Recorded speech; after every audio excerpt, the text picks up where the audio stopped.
व्याख्या प्रकटित परब्रह्मतत्त्वं युवानम्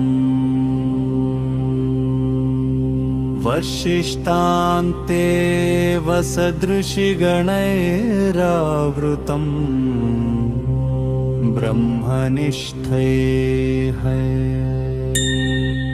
आचार्येन्द्रं करकलितचिन्मुद्रमानन्दमूर्तिम् स्वात्मा रामं मुदितवदनं दक्षिणामूर्तिमीडे वटविटपि समीपे भूमिभागे निषण्णम् सकलमुनिजनानां धरणदातारमारात्त त्रिभुवनगुरुमीशं दक्षिणामूर्तिदेवम् जननमरणदुःखच्छेददक्षं नमामि।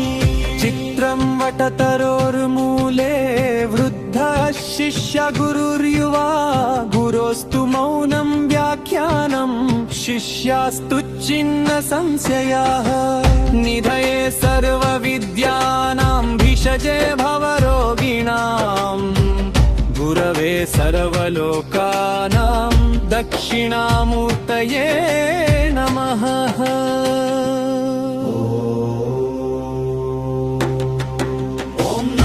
प्रणवार्थाय शुद्धज्ञानैकमूर्तये निर्मलाय प्रशान्ताय दक्षिणामूर्तये नमः। चिद्धनाय महेशाय वटमूलनिवासिने सच्चिदानन्दरूपाय दक्षिणामूर्तये नमः। ईश्वरो गुरुरात्मेति मूर्तिभेदविभागिने व्योमवद्व्याप्तदेहाय दक्षिणामूर्तये नमः। अङ्गुष्ठतर्जनीयोगमुद्रा व्याजेन योगिनाम्